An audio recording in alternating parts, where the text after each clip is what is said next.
call the Human Services meeting to order. Do we have any courtesy of the floor? Well, I didn't get the form, did I? Here we go. You and me. Come on. Go. All right. Seeing none, can we have a report on Graysdale, please? It's a committee meeting. We're not voting on anything. I'm not doing a report on Graysdale. Jen Sewer King is going to give us an overview of a few things going on at Graysdale. And then I know you all should have your Premier reports. So after Jen is finished, if you have questions about the Premier report, I wanted you to know Ray will come up to answer those questions then. So I just didn't want you to inundate Jen with Premier questions. So thank you, Jen. Hi, good evening. Okay, so some of the things we have, staffing. It's been an ongoing thing. It's one of our projects that was first and foremost when I started.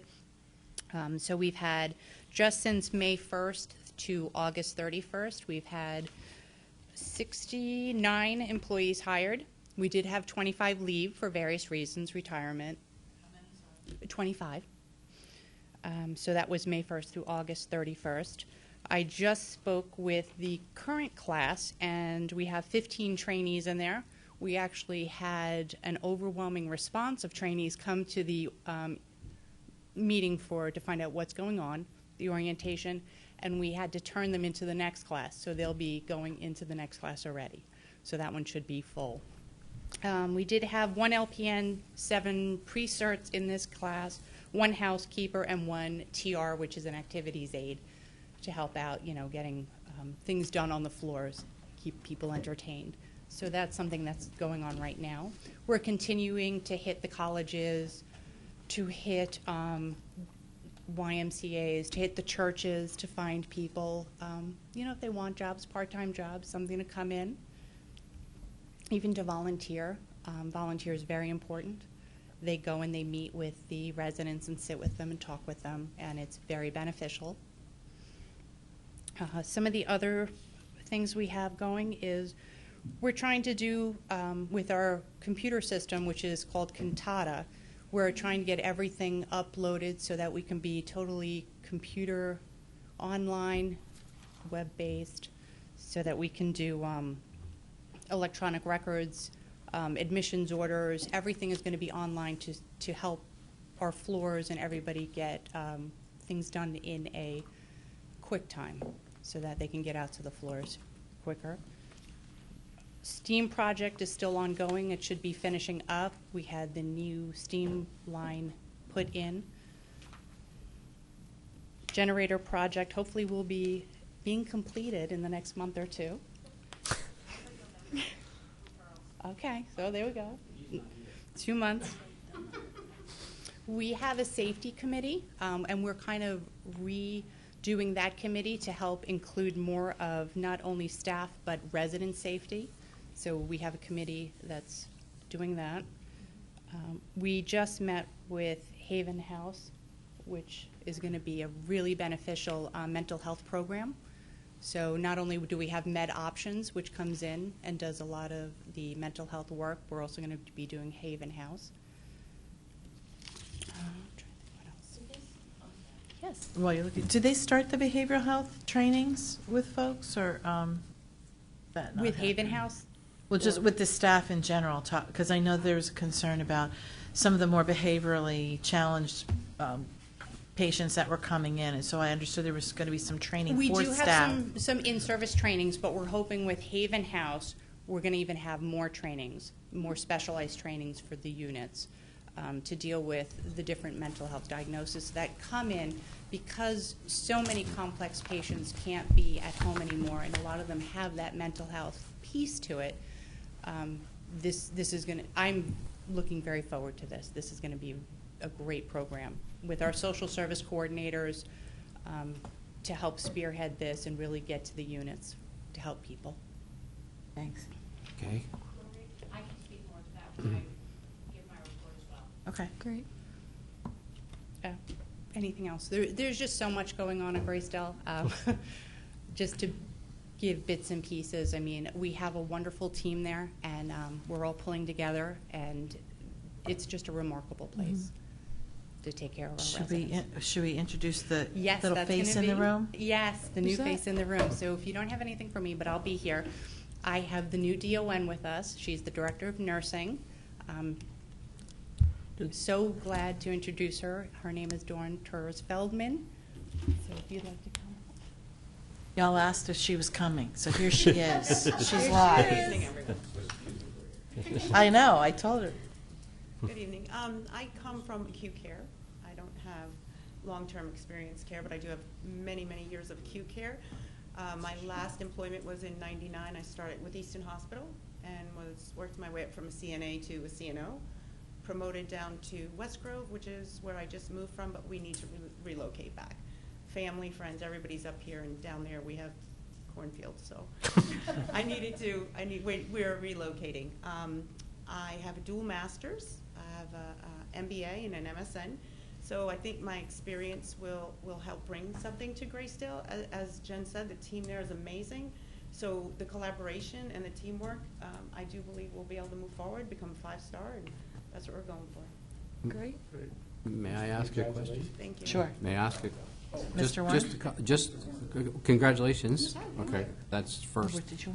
Secondly, are you aware of the unions that you have to deal with Graysdale? Yeah, I've worked with both unions at other facilities. You have. Yeah. Then, and have you ever seen a facility like Graysdale as big as it has? No. No. No. Okay. But I'm up for the challenge. I'm just asking now. I did the same thing to our director. Have you toured it? You've done all that? You've done the audit of everything? Yes, I do rounds. Okay. On the units. Have you done the third? Have you done the third shift yet? No, I come in Okay. at 6. I'm at So 6. I- Okay. I'm just asking if Yeah. you've done the third, because there's going to be some concerns and questions I'll be asking about later, and about wound care and number of people on shifts. Yeah, I come in early purposely to make sure I can interact with my Okay. night staff. I think that's important, that I'm visible and that people know me and I don't walk on the unit and everybody scatters. So like you're that. catching them on they're leaving at that point. Correct, Okay, correct. that's fine. So when I come in at 6, those folks are leaving, but then I usually stay till about 4, so then I can see the 3 to 11. That's good. Okay. Well, our best to you. Thank you. Okay. Thank you. Any other questions? No, thank you. No, thank you. folks.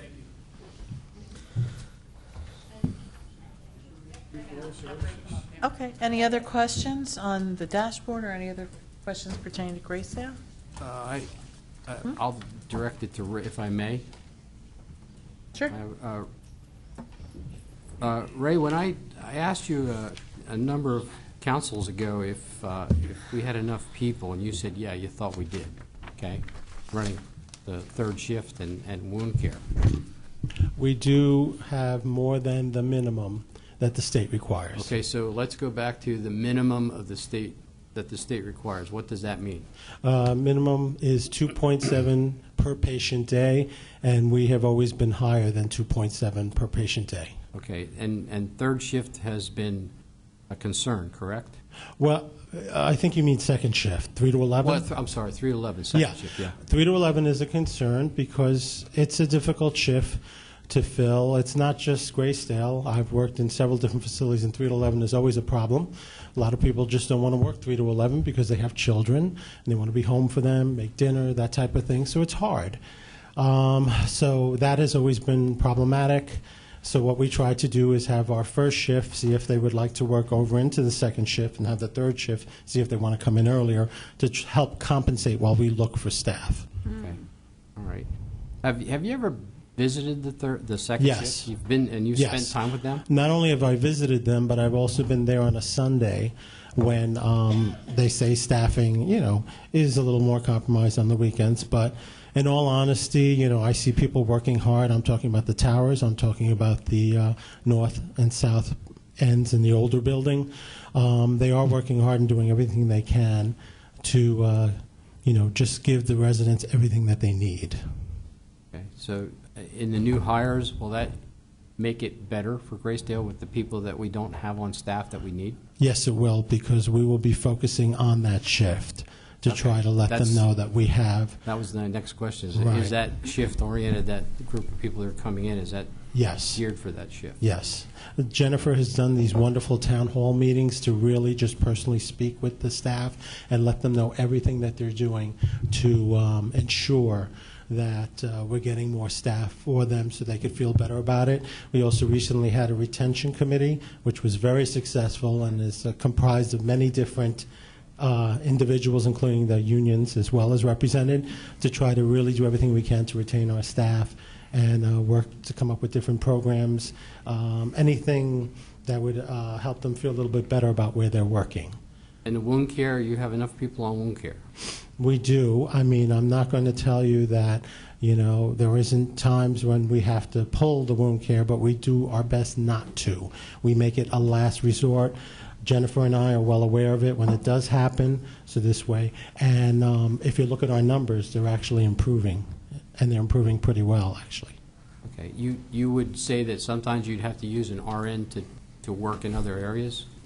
Well, I mean, we do, the RNs do supervise the LPNs because LPNs cannot assess. They basically do the task, but it's the RN who is there to assess the situation and has to sign off. So you do need an RN Okay. for that. And you have adequate RNs to take care of those situations? We are getting there. That's a no. Well, I mean, would I say that we have adequate for the state guidelines? Yes. Okay. Do we have adequate for our guidelines? No, we're not there yet. Are we, okay, so let's target the question on the RNs. Are we going to be seeing more RNs? Are we recruiting? Do we Yes. have a program that's... We are bringing heavily RNs? recruiting more RNs. We're actually looking, NANAC, I always get that name wrong. NAC. That, Community college? yes, the Okay. community college for Okay. new hires who are becoming RNs. So we are focusing on them.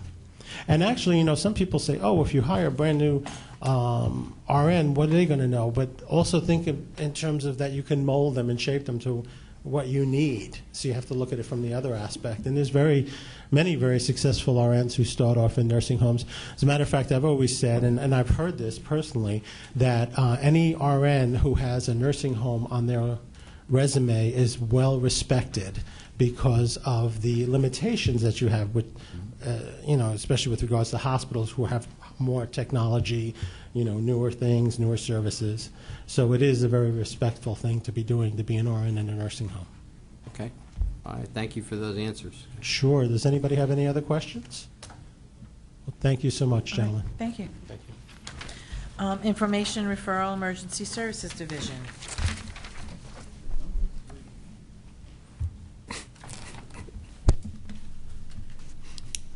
Good evening.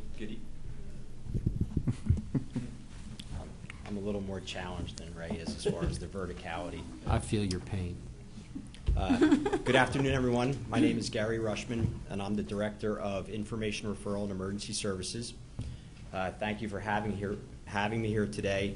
I put an information sheet on everyone's desk. It's a description of what we are at IRIS, as well as a statistical breakdown from 2009 to the first half of this year. So you can see what our numbers are like. We are a central point of contact for all residents of Northampton County who are requesting either county services that we provide as a county, either mental health, developmental programs, early intervention, aging, children and youth, drug and alcohol. We take all the referrals for that. We also provide the crisis services for the county, mobile crisis, telephone crisis, walk-in crisis at the DHS building over on Emmerich Boulevard, as well as doing the involuntary commitments in Northampton County if someone's needs immediate treatment and they're not willing to get that. So what that basically shows is what our numbers have been like. I apologize, I do not have a color printer. It looks great on my computer, but when the graph in the back page is not easy to read in black and white. But you can see the numbers. It's pretty much, if you look at 2018, the first half of the year, if you double it, we're going to exceed everything that we took last year. That's pretty much across the board in all our categories of human services. Our I&R department, is 3 full-time caseworkers. Our crisis intervention office is 4 full-time caseworkers. We also have 11 part-time positions because our crisis intervention services are 24/7. So we have 11 part-time positions, as well as there are other caseworkers who work in the county in children and youth, mental health, aging, who will do after-hours work for us on weekends, the telephone crisis, the mobile, things like that. Any questions? Your CYF numbers, they like doubled and tripled from so many years ago. Is that because of the Sandusky laws and all this reporting thing? Is that what That's happened? exactly what that was. I mean, 6,987 people in Right. 2017 as opposed to 2,000 some, 7 years earlier is insane. It was a very difficult transition. I have to say, I think that those laws really, although they impacted us greatly with the numbers of referrals they're getting, they actually have made a positive effect as far as reporting. A lot of referrals that we would have never gotten, we get now because of the mandated reporting and how they really sent the trainings homes to mandated reporters, teachers, law enforcement, medical professionals about having to make these reports. One of the things we did as a county, though, is we actually created a position in my department called a screening position. So someone can, when those reports come in, we have to read every report and then assess them for risk, and then decide how quickly someone goes out on it, when they go, if they go out on it, if it's an emergency, there's someone in my office that can go out immediately on it. So we actually dedicated someone just to being there to get all these reports. So, and we got so many more reports now as the numbers go up every year. We thought after the first year the law came in, everything would kind of spike and then plateau, and it hasn't. It just keeps going up and up. My other question is this, 7,000 reported cases, how many of those are repeats of the same person, the same kid? I don't have the number. There are quite a few. I don't have. Because it would the- draw, maybe it's, because of the way they have to report now, it could still only be 3,000 cases, but it could be 6,000 reports because the same kid gets reported 5 times instead of once. True, but we still have to handle every report. like Right, it's I understand a new the amount of report. reports, but it'd be really interesting to see how many are repeat cases and what Well, the real we number actually- is for family that's being called on. Right. We actually have started tracking calls that come in on cases that are already open or cases that were closed within the last 60 days. So we can see how many are re-reports like that. And there's a large percentage. It's not that with that 7,000 reports, it's not that, we have 7,000 brand new families that are getting referred Right. to us. So, But with the new laws, if you report somebody and say, I have 4 kids, there's 4 reports there because every kid is possibly endangered in that no, household, it would be, right? it's a family, so we get That'd be one one report on that Okay. family. So, but if 4, say you were meeting in the back and you heard somebody talk about something, and you were teachers, the mandated reporter law is every single one of you would have to call.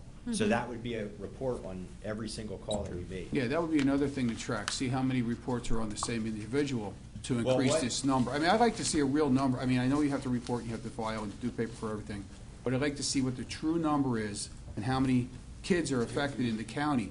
In 7,000, I mean, if all of us hear somebody say something, 9 of us have to report it, that's 9 reports for the same kid. Right. It would be nice to know, what's affected and how that translates into what it costs the county per kid for what happens after that. I know it's impossible for you to do it right now, but it would just be interesting to see how that works out.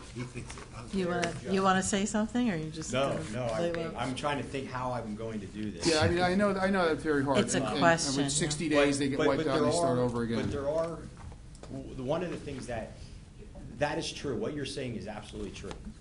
However, the number of referrals on cases, that we actually have to look at, has dramatically increased. So I wouldn't say, like, that 7,000 number hits you, and that's a big number. Right. But I will say that since the laws came out, the amount of work that we actually have to process as far as seeing families and doing those things has increased dramatically. Has Children and Youth been here yet? Yeah, they Okay. scared the heck out of Okay, everybody. so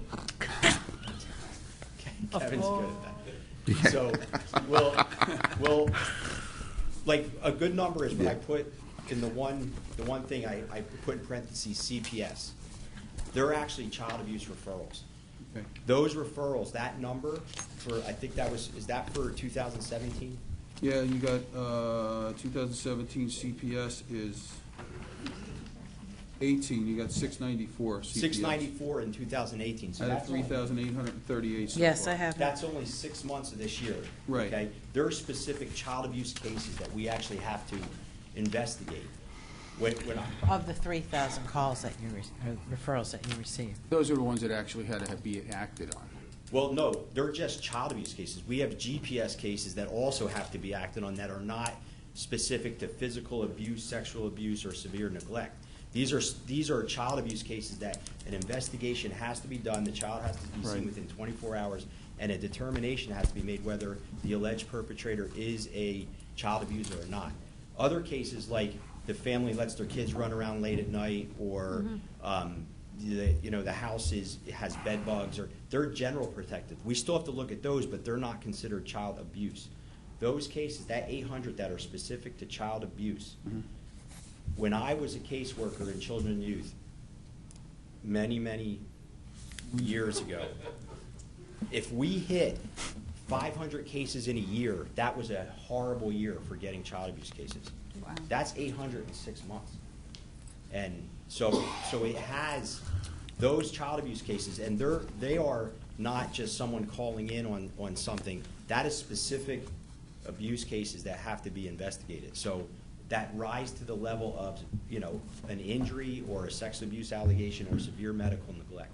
So that in and of itself shows you what the numbers are doing as far as casework that needs to be done. Because they're very intensive investigations. There has to be victim interviews, witness interviews, alleged perpetrator interviews, multiple interviews, because you're making a determination if somebody's a child abuser or not. So you have to make sure you get it right. Yeah, get it wrong. Where do you document your elder abuse then? Is that under the That's in the AA aging system? referrals, and that's another thing I can talk about, because we have started partnering with aging, that my office is now taking all the protective service reports or the elder abuse reports. And I am astounded at how many of those we get. I was an investigator in elder abuse also many, many years ago. And it was never to the level that we get now. Even when I agreed to have our unit take the reports, the number I thought we were going to be getting is nowhere near the number we are getting. And I'm starting to track that, and I can get you those numbers.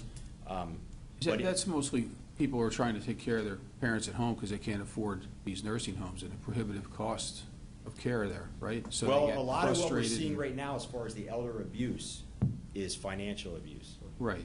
So Taking their money from them, and, yeah. Yeah, people either telling somebody I will set up an account for you and then getting into their bank accounts, or having people co-sign with them on a bank account and then emptying it. Yeah.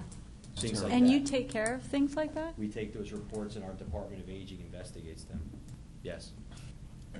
But it might not just be somebody who's an elder. What if it's somebody who has an intellectual That disability? also comes through us as well.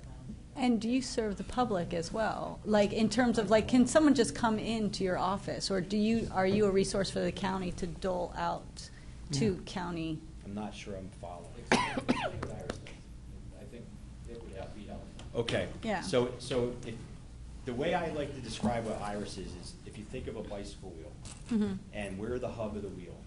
So Right. information comes into the hub, and then the spokes go out. Right. And there are different, so there's a whole bunch of spokes that go to our county offices. So things that the county would take care of. So children and youth with protective services, child protective services in the general, with aging, the elder protective services, and general aging assessments. Like you said, if somebody needs help in the home, taking care of a family member. Or, like you said, if someone's going to stay home and take care of a family member, there's an aging waiver that gets assessed for whether you're qualified for that. And our aging workers do those assessments. There's also information that comes in that we don't handle, but we refer out to other community agencies to handle those things.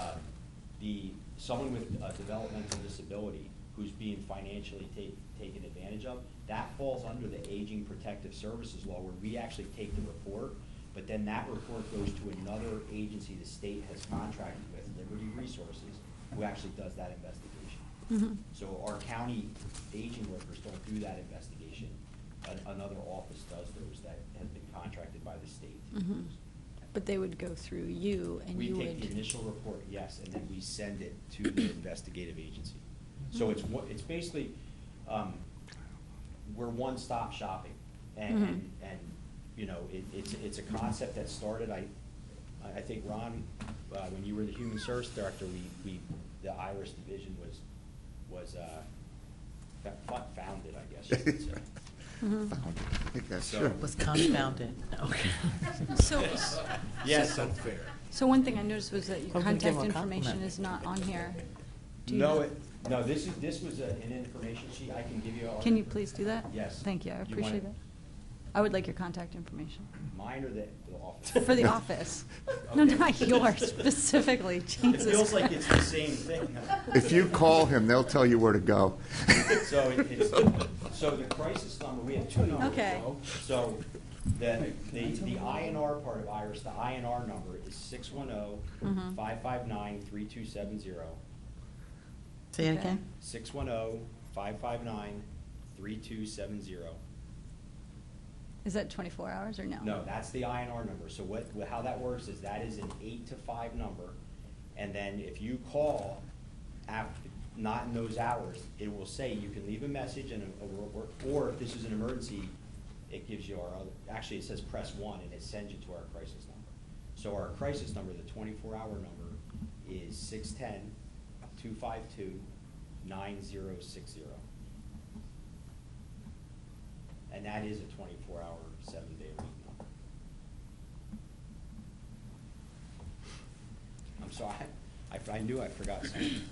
I have one question. Well, sometimes people pass out their cards so Sure. that, I like to hand other people's cards out. do you? I feel that. Mike Darrell is a good one. I No. like to hand his card out all the Look at time. that. I have a question, and I'm going to give Mr. Hackman a turn, but no, I do want to congratulate you for doing this, because when I first went to Human Services and did my little tour, I had a hard time grasping the concept, because in New Jersey, it is not like this single point of contact. It's like screeners everywhere and different people doing different things. So the fact that we have it very streamlined is kudos. So if you came up with it, good for you. But my question is that because of that, I think there's so many clinicians that come from different places or different understandings. I'm part of an online private practice group, and they seem to have a lot of questions about how the emergency room crisis process works. So I'm wondering if we ever wanted to contact you to put together a training for some of them, would you be amenable to that? Because I think there's just too many questions to ask you here tonight, but, you know, somebody's client said they did this and we didn't get hurt. So it would be nice for them to have a single streamlined, here's what you do if you're a private practitioner and how we operate. Right. And I'm sure you already do that, but would you be amenable to absolutely. that? Yes. Yes. Go ahead. That would- Thank you, Madam Chairwoman. Gary, nice to see you again. Good to see you. I want to throw an unsolicited comment about Gary. I hired Gary. Gary Rushman and his predecessor, we talk sometimes about show horses, workhorses, are two of the best workhorses I ever worked with. I mean, these guys were two of the best division heads you could ever have and work with. I don't know if that's changed, but I'm just going to say. I'm still here. And I applaud the fact that you're still doing what you're doing, because your job is crazy. Couple questions that I did have, though, when I was looking at this, Gary, and I wrote them down, if I can find them before I get yelled at. Why can't I find what I was just reading? It wasn't meant to be. Well, I guess one of the questions I can ask you while I'm looking for what I thought I had in my hand, here it is I noticed that the MH numbers, Mr. Kraft talked about CYF, and I get that, but the MH numbers have actually halved in 7 years. Now, I know by 2010, we had already gotten rid of our clinics. We had already outsourced. So I'm just curious if you have an idea. I know with everything now going on. Yeah, why did MH go down? Actually, the Affordable Care Act had a big impact on that because we take mental health intake reports on people who are uninsured.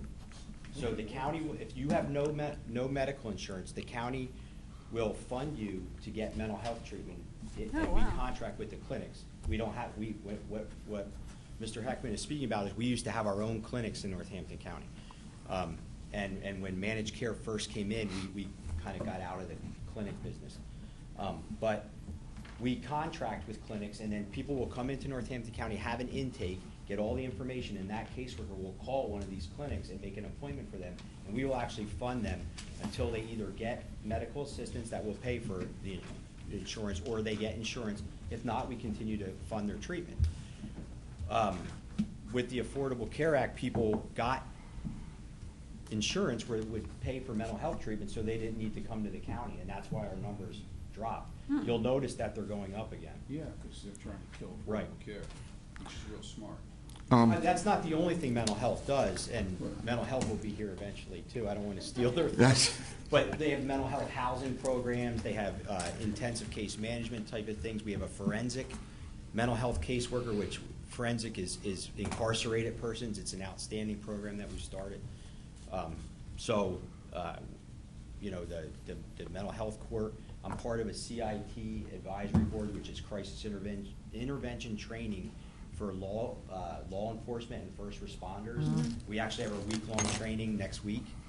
We have a class of 12 or 14 officers who will spend a week learning mental health sensitivity, how to de-escalation techniques, how to recognize mental health, as opposed to if they come upon someone, if they're under the influence or if they're having a psychotic episode.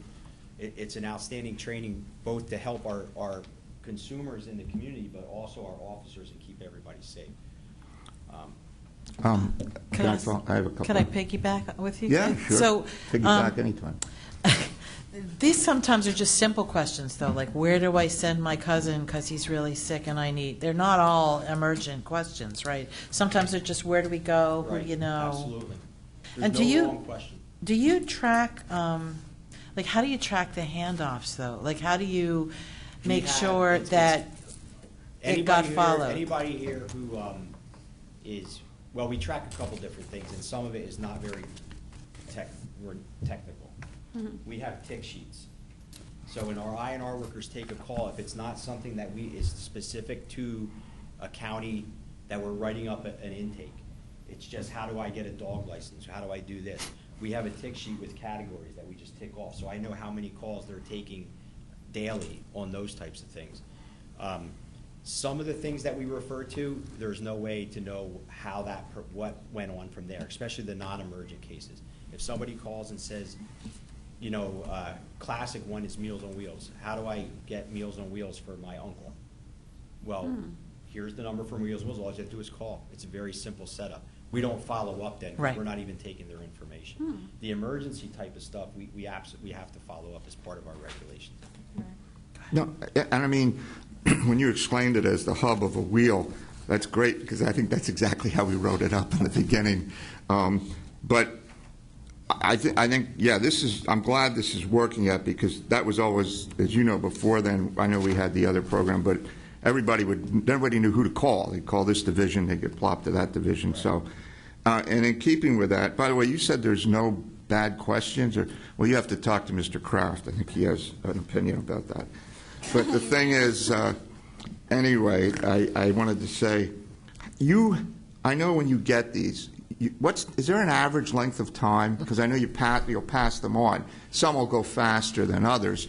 But, I mean, what's the longest you generally, at this point, have to hold a case in IRIS? In IRIS? Because do you still assess and determine? Because doesn't Children and Youth determine if it's going to be opened, or do you determine at this point? Well, for Children and Youth, we have the opportunity to, and that's what we use the screener position for, to do a quick, like a drop-in visit to see if it's something that we can screen out. Some of them are like, you know, not the things that basically, if you get a report and you think, oh my, you're not, that one's going somewhere right away. But some of the things that we can check on, like an example, somebody will move from another area into our area, and we'll get a call from that county or that state, and they'll say they received, this child was receiving mental health services, but they moved here. We may go out and just give them a packet of information and say, this is how to access mental health services in our area. And then we're out.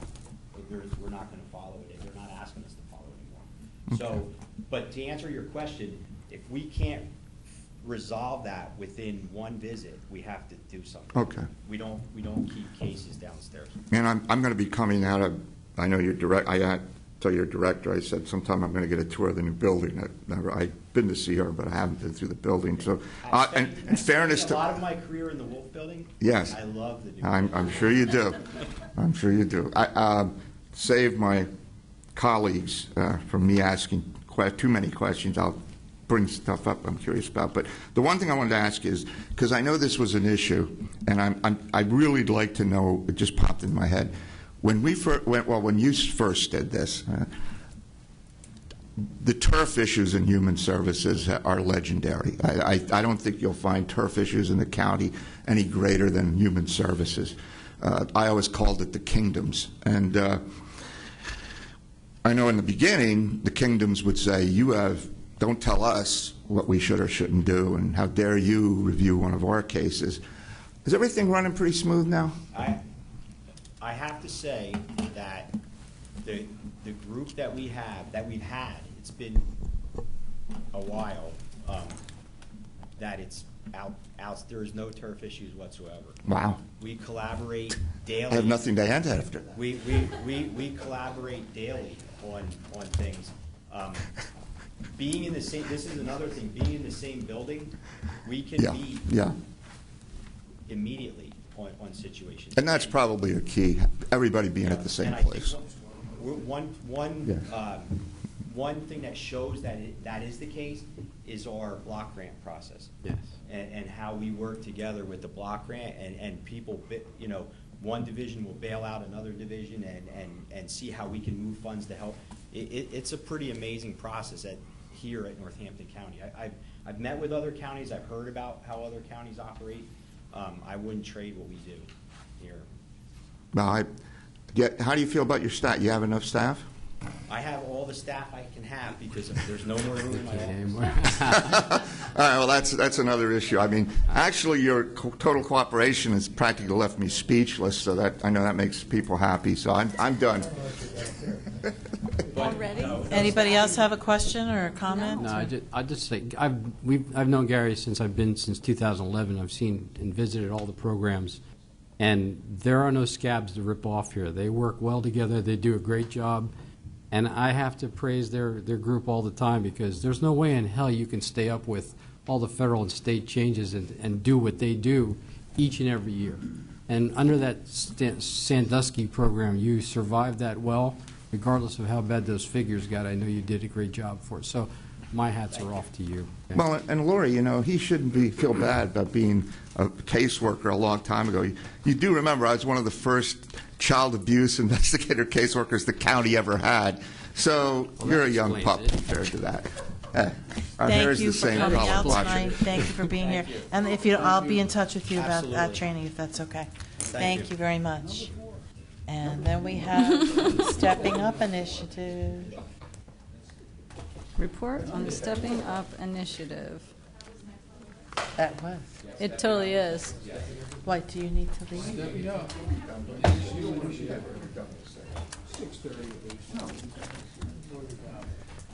Good evening. I'm Laura Savinelli. I'm the reentry coordinator at the jail, and I've been working with a planning team consisting of members from adult probation, pretrial services, human services, mostly mental health, and the jail, and a couple of council members. So we've been looking at the Stepping Up Initiative, which is a national initiative to reduce the number of people with mental illnesses in jails.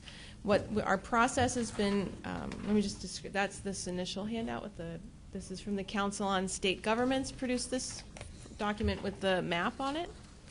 And this is just an overview of what the initiative is. And as a reminder, in March of 2017 is when the council actually signed Northampton County into this initiative nationally.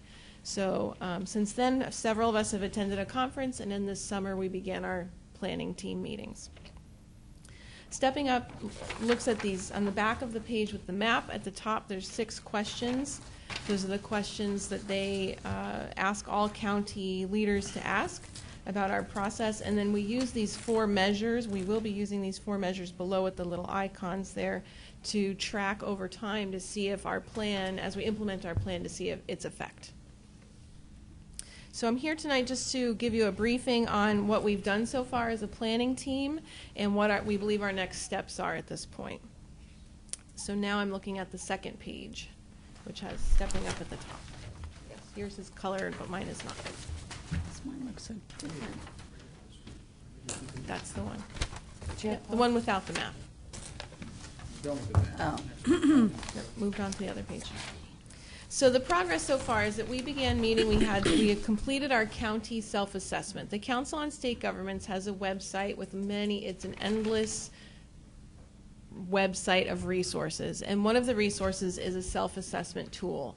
So they are encouraging counties to complete the self-assessment tool where we can see not only where we are at, but also to kind of get a gauge of where we're at in comparison to other counties that are also interested in implementing new strategies. So we've completed that assessment, and we've also had a chance to meet and really identify some of our strengths and some of the gaps, not only gaps in our county's services, but also providers.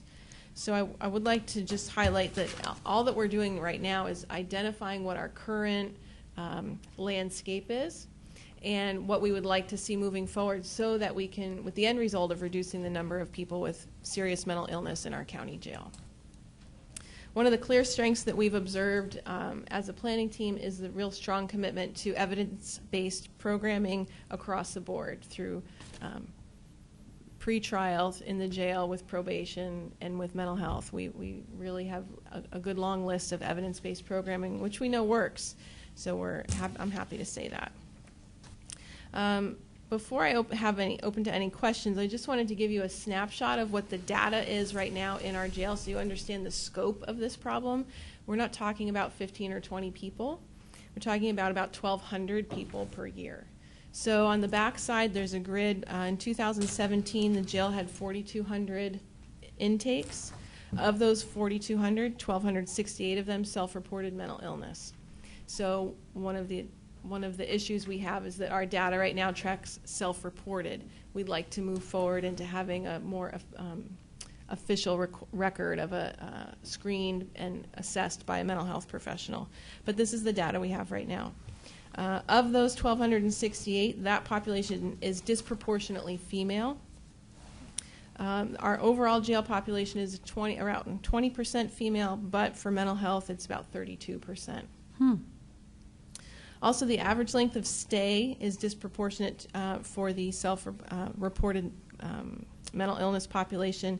Average length of stay for the general population is 65 days, with 78 days for those with mental illness. Now, that's an extra 13 days over 1,268 people, which I calculated to be 16,484 days. So, which is over $1.8 million. So we can see there's many, many reasons to look into addressing this issue that we have. There's it's the right thing to do for this population reason, and then it's also the fiscally sound thing to do. So we're really paying attention to both sides of that conversation as we're moving forward on this. So, are there any questions? I had one on the data. I guess my question is, since this is a self-reporting, are women more likely to self-report than men? That could be, yes, that could be. Or the men haven't been diagnosed. Mm-hmm. They maybe haven't sought treatment in the community previously where they've been given a diagnosis. So Thank you. There's a few reasons, yeah. Question. Yes. Are they tracking the veterans on your Are We you do guys track tracking the veterans.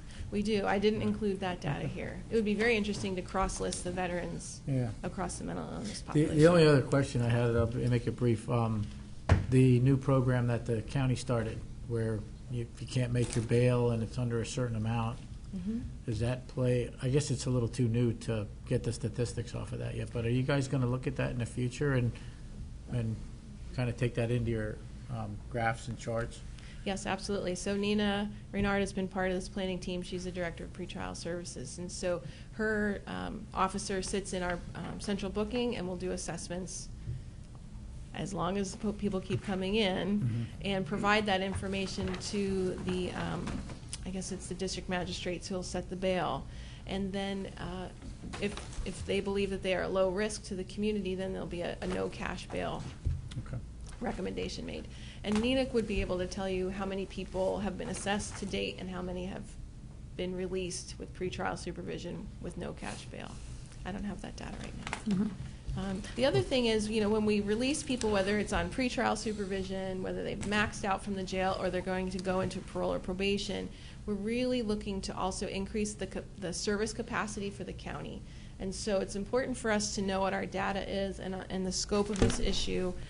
And really, I would even like to dig into the specific diagnoses to determine if there's any subspecialties we need to have. But we really need to engage our stakeholders and our providers with this information so that they can have the appropriate number of beds or outpatient slots or psychiatry time, which are all things that we just don't have the capacity for this scope of a problem that we have. How many of these people are repeat offenders? Of the 1,268 a year, how many come in 2-3 times a year? We don't have a way right now to track the unduplicated, which is one of the things that we need to do. Yeah, because that would shed light on, 30%. I mean, the general population is 20% report mental illness, and I guess our prison population is 30%. How many report that they're mental ill or have an illness for medication purposes that really don't have one? They're med seeking, you think? They're saying, med seeking. How many are saying they want to get better treatment in the jail? If they're mentally ill, they get a better room and everything. How many of those do we have, and how many do we weed out of the 1,268? Do we have those numbers, or is it very minor? I would have to ask somebody from Prime Care. I mean, they definitely are able to screen and do more thorough assessments. So these 1,268 people trigger when they say that they have a mental illness at booking, it will trigger a task for Prime Care to then go follow them up and do a more thorough assessment. Right now, we don't have the information sharing with Prime Care. We've only been tracking for a very little bit, though, right? So for repeat offenders, it's going to take a little while to get the database going for people. Right. We could also backtrack in time, and we could decide. We know we have the records of people who have been here. So one of the things our planning team will need to determine is, do we want to get a baseline from today moving forward, or do we want to take an older data set, 2016 or something, and then look at those numbers to create a baseline that we could then measure from now going forward? Those are decisions we have to make. Thanks. Plus, when you say med seeking, I think it's a very different term if someone's coming in saying I'm mentally ill and med seeking, because they're not getting any goodies. They're getting things like bipolar meds, depression. They're not getting heroin. They're not getting anything like that. Well, I think it's more a matter of I'm looking for it because I can't get it out in the general public. So I don't think that's it. It's a limited formula. It's not the same formulary that somebody would have access to in the community. Sorry, Mr. Jones. I have a question about maybe I missed it. Is there anything related to the age brackets here? No, we haven't broken this down by age. I'm just curious, because we hear about there are 55 and older people that are prone to be involved with opioids and having mental problems and things, but I'm wondering how that tracks with 30-year-olds and 20-year-olds that may have mental illness problems or concerns or serious addictions. Part of the assessment? That's okay. You don't have to answer that No, question. I don't have the answer for you now, but I wrote it down as a note for something that we general data. Just a thought. That's all. Thank you. Yeah, ours.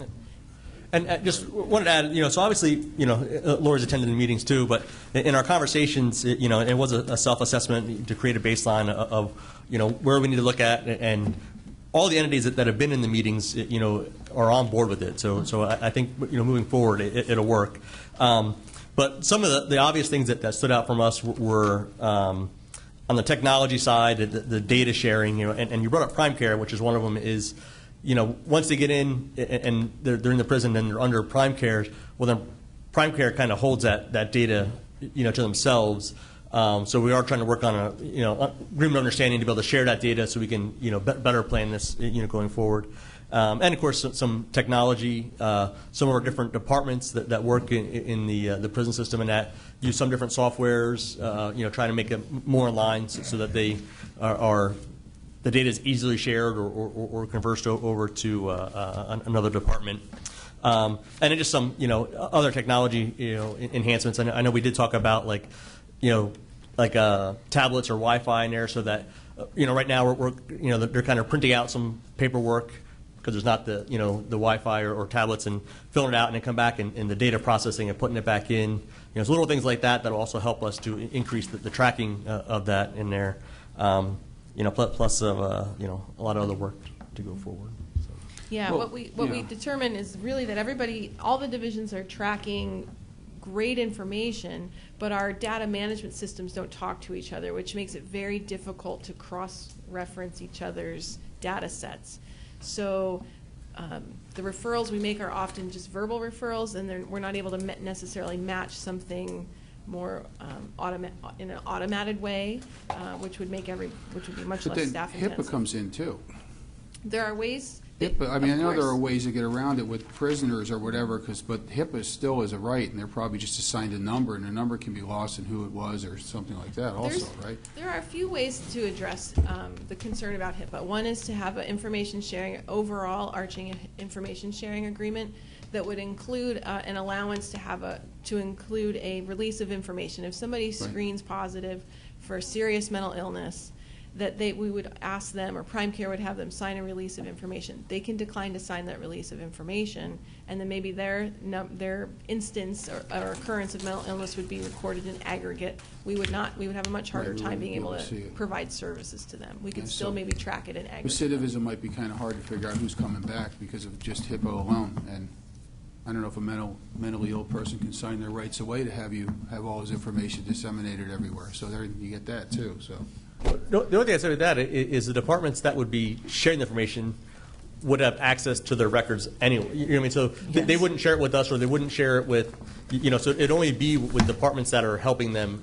Right. That would be protected under HIPAA anyway. Yeah, just I can't get the questions I'm asking answered because of HIPAA. True. What I'm trying to say. Well, I can't get those numbers. You can get them, but I can't. We can report in aggregate, right? And tonight we heard, like with Mr. Rushman, I guess this goes to the whole department. We're getting a lot of information. We talk about information. We get data. We have numbers. We have this. We have that. We have metrics. But do we have do we have enough community resources to do anything with them then?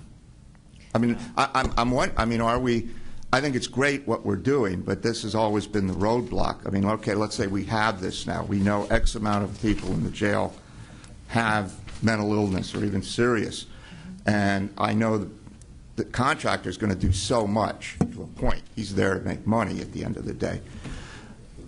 What's our alternatives then? Are there any out there? Well, there's a few things. So one is, in the last year or so, the state of Pennsylvania has opened up the availability to apply for medical assistance pre-release for anyone incarcerated. So our priority we would have a very difficult time getting every single person at the jail who books in and leaves medical assistance. So our priority populations are people with serious mental illness, those who need life-sustaining medication, and people going to inpatient drug and alcohol treatment. And we've been able to get those people enrolled with medical assistance pre-release so that the day they walk out the door, they'd be covered. So in terms of connecting people to providers, that has really opened up options for us, because now providers realize they're not going to be out on a limb with looking at a write-off situation on their bottom line, that they're going to be able to bill for that service and get reimbursed for that service. That's been very helpful.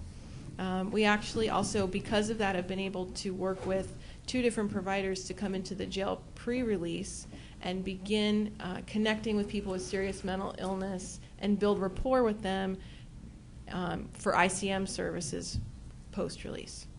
So we're following up with them when they come out. That's right. And then we have, so actually that was a partnership, Deb Nunez from Health Choices and I, we worked on getting that established this summer. So far, we've referred about 30 different individuals to that. Great. And then we have So case through files. Health Choices.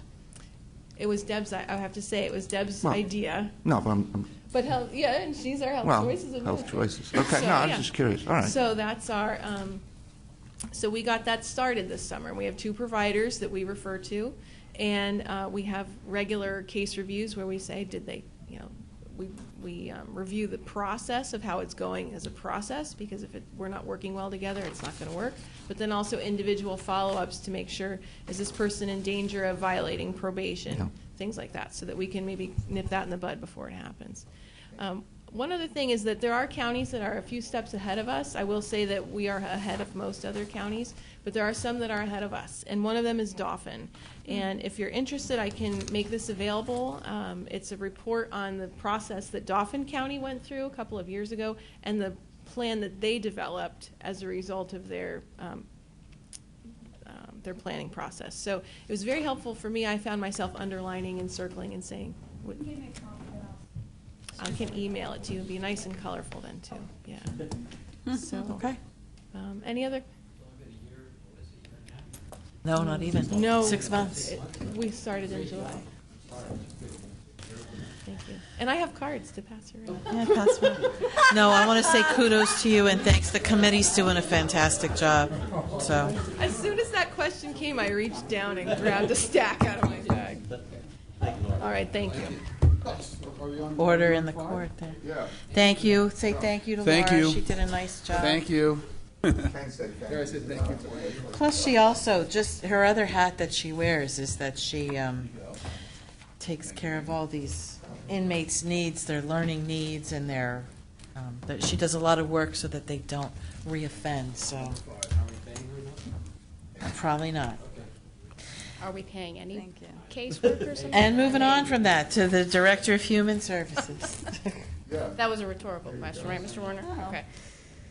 Piggybacking off of, just to follow up on a couple of things, Mr. Heckman's comments, I've, in the last few months, have given Gary big kudos because we all, you know, each of the human services divisions, mental health, children and youth, have to stay on top of their own regs. And Gary has the pleasure of staying on top of everybody's regs and God bless you. and things that come out. So, what's that? Good night for him. It's a good night for Gary. Yeah, if only he had cards, so we could If he had contact him. cards, it would have been even better night for him. But they do a great job down there. And really, the other point that he spoke about, and I think being in the building has made a big difference.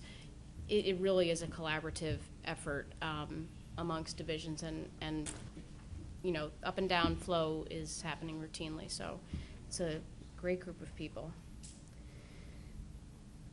Grace-Dale, I wanted to, did anybody still need the memo? Because I know, Mr. Warner, you had a bunch of questions about hiring, and we have, Liz Kelly and I put together the memo on all of our recruitment efforts that have been undertaken. So, I don't know if you guys Do we have that? saw that. No. Amount of people in mind. Oh,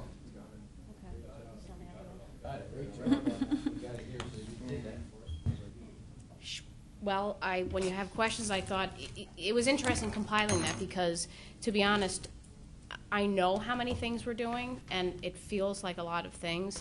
And when we pulled all of the items from each HR person and the administrative staff at Grace-Dale, it was like, holy cow. I mean, we're certainly doing everything we possibly can over there. So I just wanted you all to have that. So to follow up, Jed mentioned the mental health program at Grace-Dale. Thank you. We had the RFP went out, and we had 5 agencies who submitted proposals, and the mental health folks and myself interviewed 3 of those providers, and we selected Haven House just a couple weeks ago. And we all met with them again just yesterday, right? With Jen and Ray this time to really get into the nuts and bolts of how we're going to roll this out. So we are carefully selecting maybe 5 to 10 residents who are on some of the floors where we think it will be most successful most quickly, and then roll it out from there. We're going to do it slowly, although obviously there's a very large need, but we want to make sure it's successful. So we're really excited to partner with those folks. Any questions about that? Are the numbers going up, Graysdale, in terms of mental illness? I mean, I think we're going to see a spike go out there. Yes. With our elderly, especially the ones we're going to take. Isn't it? Correct. So it's one of these. Absolutely. So far you're seeing that. Absolutely. And Med Options has been a good addition. They're the ones, I know Ray or Jen mentioned it, who came in instead of our previous psychiatrist who had started to fail us there. And they have been great in terms of they have finally seen everybody in the building, which is who needs to be seen, but it's the majority at least. But that was no small task. And so this mental health program that we're going to pilot is a perfect supplement, because Med Options is not a service that's in there providing one-on-one counseling or treatment with our residents, at least not to a large enough degree.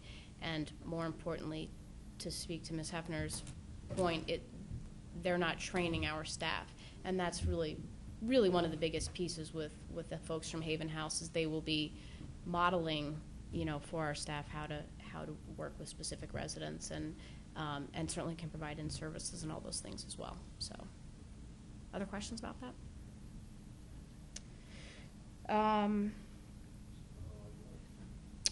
Just a couple other things real quick. Brenda Penyak, who's the executive director of PASHA, Pennsylvania County Human Services Administrators, sorry. She's the executive director. She came to visit us about 2 weeks ago, Mr. McClure and I, and the administrators over in the Human Services building, and spent about 2 hours with us hearing all of our needs and concerns. When she asked what I found to be the biggest challenge thus far, it's no surprise it was civil service, who we had another giant debacle with just today that I'm working out.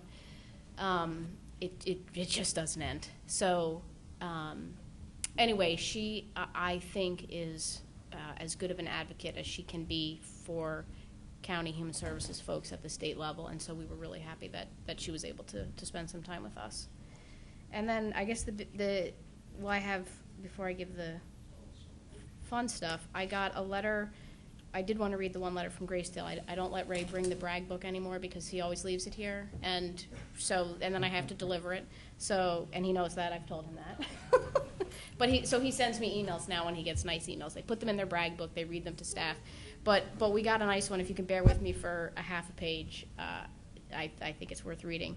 To staff at Graysdale Nursing Home Southwest 1, the Daly family and I personally are grateful for the compassion all the staff on Southwest 1 showed our brother James during his stay at Graysdale Nursing Home. You are all special people. Those individuals that cared for Jimmy on a regular basis got to know his quirks and how best to get his cooperation. Thank you.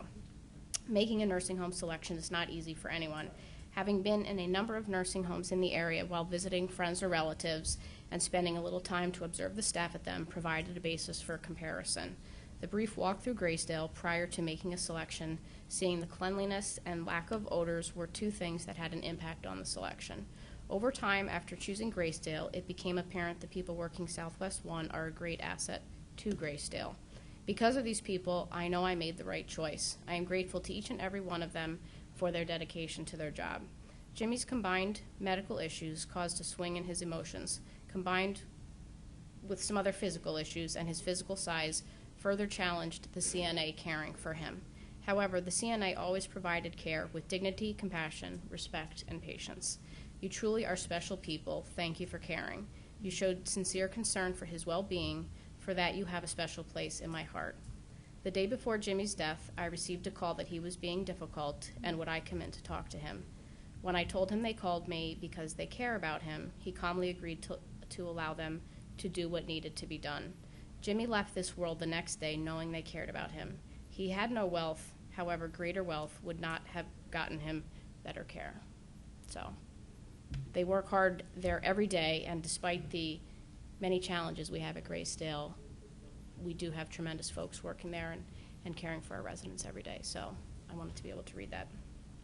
Something with you that I didn't share with anybody else this past week, but the Alzheimer's unit, okay? Sandy's mother's brother was in the Alzheimer's unit for 6 months. Okay. And he passed away.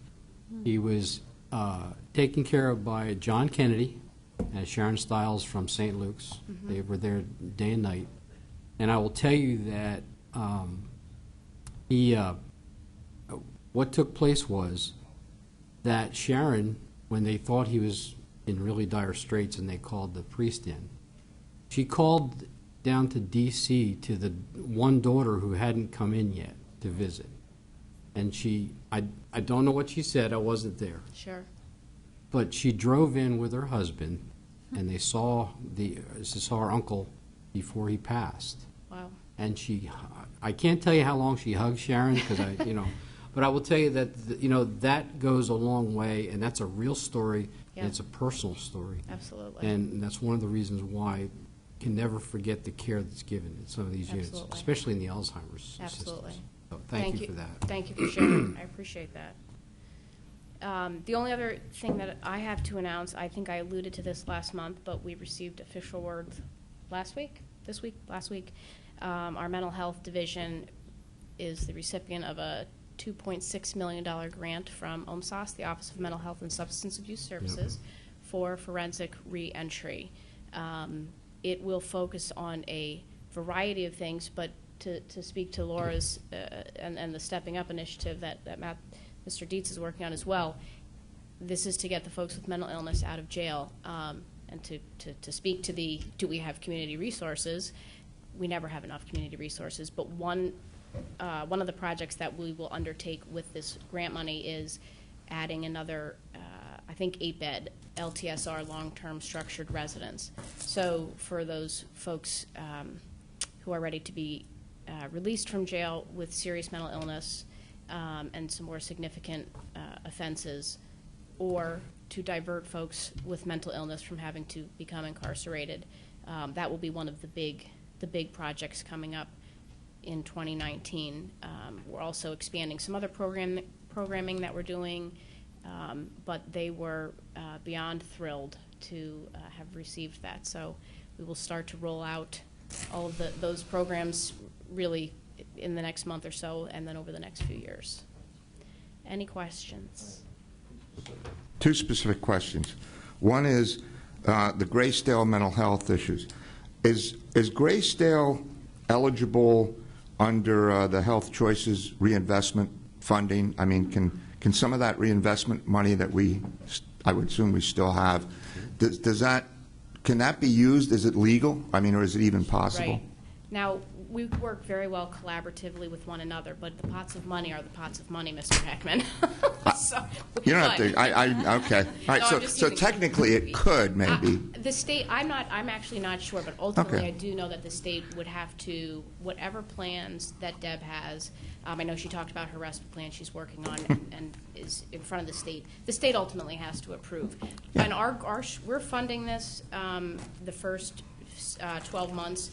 But our goal is to convert this mental health program to be a Community Health Choices funded program through Magellan when that gets rolled out. But we have to run it as a pilot because we need the data and all of that to be able to pitch it to Magellan. No, and I understand. I mean, Health Choices wasn't something the county said, oh, yes, please. It was something the state said, hey, you can either run it or we'll run it. Right. So, right. So the second thing is acute care. Because we're talking about mental health, acute care beds. How are we in the community with acute care?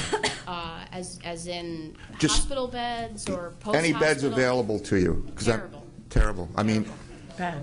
a rough idea. I mean, are the hospitals? Well, I think so. So if you have a short-term immediate crisis, yeah. Muhlenberg, St. Luke's, Lehigh Valley, that's fine. Sometimes there's a wait list, but generally they're able to accommodate us. I believe for the most part. Okay. But folks who need long-term state hospital care, we have, I think, 13 beds at Wernersville that Northampton, they belong to Northampton County. I think Lehigh County has 50, some are 60. So those folks are the seriously persistent mentally ill are the folks that we struggle with, and this is the funding with the grant we received that is going to be able to help us address their needs and have them out of the hospital or out of the jail system. That's all I have. Yeah. Thank you. See you next month. Can we adjourn the meeting? Ken has a motion. Adjourn. I thought you didn't have to make a motion. I got to give this back. Here you go. Be nice. Mr.